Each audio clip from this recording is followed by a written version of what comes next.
Programmation dite dédiée à la jeune création, c'est un peu le sous-titre de la loge.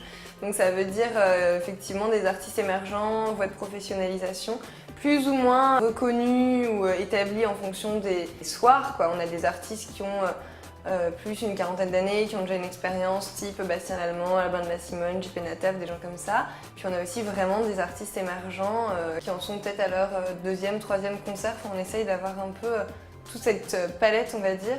Et en théâtre, c'est vraiment des compagnies qui en sont à leur deuxième, troisième création, plus voilà, jeunes compagnies sur les débuts de carrière.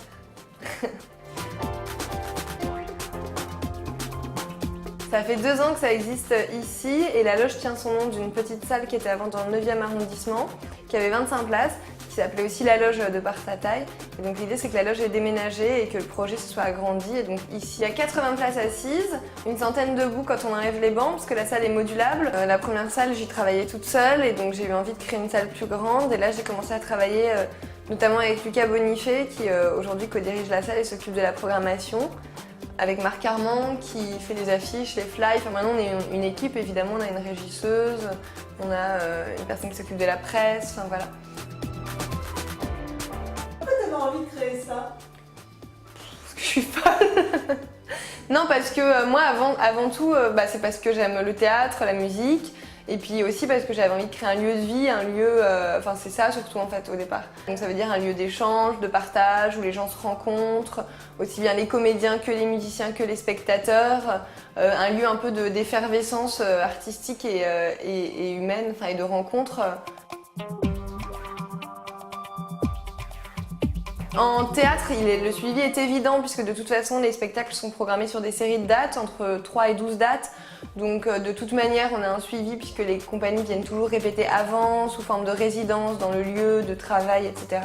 En musique, c'est vrai qu'on a une partie de la programmation qui est ponctuelle, c'est-à-dire le samedi soir on a 2 groupes qui viennent. Mais de plus en plus on va vers des séries de dates aussi pour les musiciens. Là, on a prévu une espèce de résidence qui se passe souvent ici, à savoir non pas une seule date, mais 3, une par mois. Il y a un truc plus chaleureux, disons, plus logique, quoi, de s'installer quelque part. En plus, c'est l'occasion d'essayer des... Vu que je suis là 3 fois, ça me fait penser plus en profondeur à la lumière, surtout à la diffusion du son. Donc voilà, c'est une façon de travailler un peu différemment et plus en profondeur, le fait d'avoir 3 dates dans un endroit. Et ça, c'est assez spécifique à la loge pour le coup.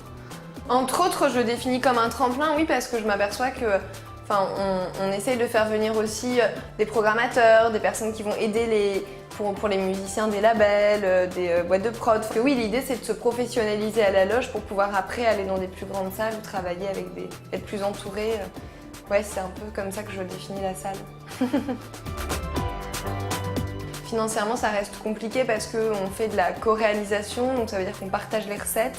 On met la salle à disposition sans location. Donc on est un peu des hippies, enfin, je veux dire, on a un peu des conditions voilà, où on a vraiment envie de travailler avec les artistes. Mais ça fait que financièrement, on est vraiment dépendant des recettes. Alors, qui tu es là? Alors, mais qui êtes-vous? Non, avec Lucas Bonifay qui co-dirige la salle et qui s'occupe aussi de la programmation et qui, parallèlement à ça, est aussi metteur en scène à la loge. Ça va comme présentation? Oui, non. Associé à la loge. Oui, metteur en scène associé. C'est des artistes qui s'adaptent à la salle et qui peuvent créer quelque chose, enfin, qui aiment bien ce lien de proximité avec le public parce que de fait il existe ici de toute façon. Il n'y a pas de samba, il n'y a pas de hard rock, il n'y a pas de métal, il n'y a pas de, j'en sais rien, de fanfare. Enfin voilà, nous on est vraiment chanson, folk, rock et électro, plutôt minimal on va dire, enfin plutôt, non pas minimal mais pas forcément, genre on fait pas des soirées quoi. Quand on a de la musique électronique, c'est C'est qu'il y a tout la le temps des compagne, il y a lives, quelqu'un quoi. qui chante, c'est que des lives. Il n'y a pas de DJ, tout ça, quoi. On a vraiment beaucoup de propositions, du fait, ce que je disais tout à l'heure, qu'on fasse de la co-réalisation, donc que du partage de recettes, sans minimum garantie, sans location de salle, ce qui fait que c'est quand même des conditions avantageuses comparées aux salles parisiennes de notre jauge. Maintenant, il y a aussi des spectacles qu'on programme, que ce soit en musique ou en théâtre, parce qu'on va les voir et qu'ils nous intéressent, quoi. Donc c'est pas que des gens qui nous contactent qu'on programme. En artistes qui ont commencé à la loge et qui sont maintenant hyper connus, qui font des zéniths, des tournées internationales, il y a elle, Zaza Fournier, il y a Mina Tindall, il y a Yédré, vachement bien. Enfin, elles sont toutes très fortes, c'est que des filles d'ailleurs. Hall. Il y a des artistes aussi comme The Two qui ont fait leur premier concert ici. Ah oui, on a cette utopie en tout cas que grâce à une programmation